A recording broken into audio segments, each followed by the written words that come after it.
Bom dia, povo de Deus, que Deus assim possa abençoá-los desde já, em nome do nosso Senhor e Salvador Jesus Cristo. Para você que está me ouvindo este horário pela manhã, bom dia, pela tarde, boa tarde, pela noite, que seja uma boa noite também a todos. Que o nome do Senhor possa ser glorificado e que vocês possam entender os feitos do Senhor mediante a palavra. Hoje nós vamos falar aqui sobre a palavra em Êxodo, capítulo 14 e versículo 1. Essa palavra vai impulsionar e vai dar um direcionamento que muitas vezes quando a gente falamos ou às vezes permanecemos querendo falar, implicamos em querer decidir da situação própria, do nosso desejo, da nossa vontade. Deus não atende, não responde, mas quando nós se calamos, Deus aí assim atende, aí responde. E nós vamos ver pela palavra justamente o que Deus vai falar. E vou ser breve, mas coeso naquilo que eu vou estar falando com cada um de vós, em nome de Jesus. A palavra do Senhor vos diz, em Êxodo capítulo 14 e versículo 1, Deus anuncia a ruína dos egípcios. Os egípcios estavam ali, voltaram a perseguir o povo de Israel, porque Deus tinha tirado ele de dentro do Egito, aonde assim o povo dele estava num período de 400 anos. Sofria. Quando resolveram clamar, Deus atendeu. E aqui diz no versículo 1 assim: Então falou o Senhor a Moisés, dizendo: Fala aos filhos de Israel que voltem e que acampem diante de Pi-Airote, entre Migdol e o mar, diante de Baal-Sefom. Em frente dele assentareis o campo junto ao mar. Então Faraó dirá dos filhos de Israel: Estão embaraçados na terra, o deserto os encerrou, e eu endurecerei o coração de Faraó, para que os persiga, e serei glorificado em Faraó, e em todo o seu exército, e saberão os egípcios que eu sou o Senhor, e eles fizeram assim. Quando Deus quer glorificar o nome dele sobre o inimigo, e desbancá-lo, e assim abatê-lo, como fez com Faraó, ele também faz desta mesma maneira. Às vezes nós não entendemos, mas ele faz como ele quer.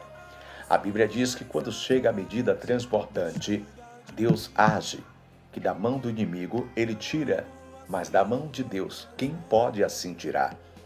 Medida transbordante é quando transpassa o limite. É como se você pegasse um copo, como nós pegássemos um copo e colocasse água, e aí essa água transbordasse, derramasse sobre aquele copo. Então chega numa medida transbordante, Deus age como ele quer agir, traz assim o entendimento para você, para mim, diferenciadamente. A palavra é a mesma, mas ele vai lhe dar um entendimento devido para que você possa se resguardar e se manifestar aquilo que ele tem para você mediante a tua submissão. Mas quando você bota a carroça, quando eu boto a carroça, quando nós colocamos a carroça na frente dos bois, aí ele não pode operar, aí ele não pode fazer, aí ele não pode tomar assim as diretrizes. Imagine o capitão no navio e quem está lá é o passageiro, bem no centro daquilo que seria do capitão. O marinheiro ele tem que estar ali bem no centro do navio, ou, digamos assim, no leme, em um ponto que é estratégico para ele direcionar aquele navio.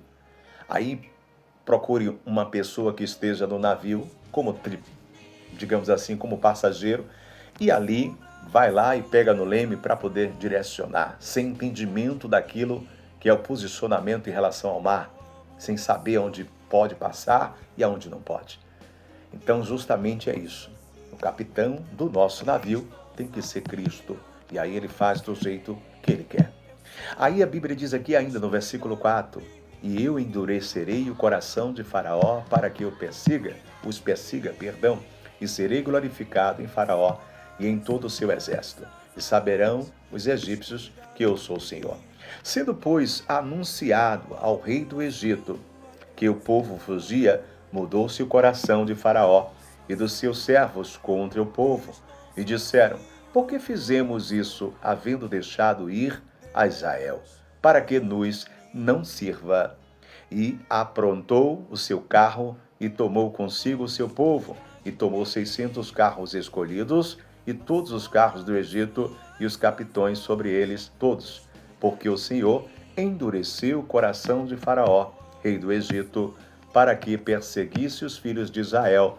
Porém, os filhos de Israel saíram com a alta mão, ou seja, a mão do Senhor os favoreceu. Ali colocou na frente, colocou adiante, não permitiu que Faraó chegasse perto. Assim será contigo. Deus não vai permitir que o inimigo chegue perto de você. E os egípcios, versículo 9, perseguiram-nos todos os cavalos, carros de Faraó, e os seus cavaleiros, e o seu exército, e alcançaram-nos acampados junto ao mar, perto de Pi-Airote, diante de Baal-Sefom.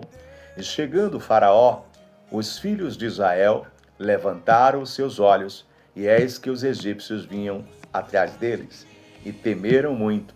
Então os filhos de Israel clamaram ao Senhor. Momentos difíceis nós temos que clamar. E tem muita gente que está num momento difícil e não está clamando. Por que tu fechas a tua boca e não quer abrir? Tua voz é para ser posta para fora. Não se falamos para dentro, é para fora. É para clamar.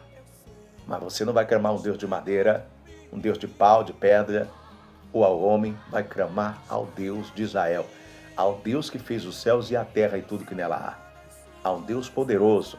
É esse Deus que você vai clamar e ele vai te atender. Jeremias 33:3. Clame a mim e responder-te-ei.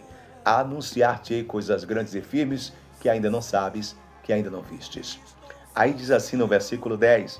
E chegando Faraó aos filhos de Israel, levantaram os seus olhos, e eis que os egípcios vinham atrás deles, e temeram muito. Então os filhos de Israel clamaram ao Senhor, e disseram a Moisés: não havia sepulcros no Egito, para nos tirares de lá, para que morramos neste deserto? Por que nos fizestes isto, que nos tem tirado do Egito?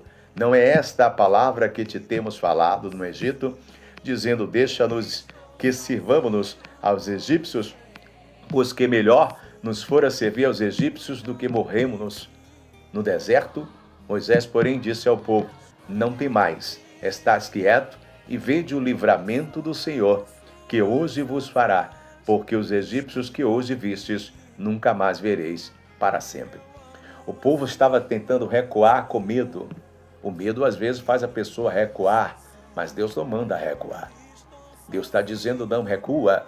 Aí eles estavam dizendo: poxa, lá no Egito morreríamos, teríamos cova, teríamos um enterro decente. Aqui vamos perecer no deserto. E aí Moisés disse: não temais, não temas. Lembra de Isaías 41:10? Não temas que eu estou contigo, não se assombre, porque eu sou teu Deus. Eu te sustento e te ajudo com a destra da minha justiça. Então não temais a esses egípcios que vocês viram hoje, não verão mais. Não temais a esses inimigos que você viram hoje, não verão mais. A enfermidade, a depressão, a tristeza, a fadiga, o cansaço, o medo, o desespero, o espírito maligno que vos persegue, que destrói nas drogas, não verão mais. Mas não temais. O temor tem que ser do Senhor e não de outra coisa qualquer que não é maior do que o meu Deus, do que o nosso Deus. Então Deus está dizendo: não temas, eu vou dar livramento, eu vou te abençoar, te curar, libertar, salvar, transformar, em nome de Jesus. Eu sou contigo para te dar vitória. Guarda esta palavra no teu coração. Um beijo bem forte no teu coração, um abraço, que Deus vos abençoe.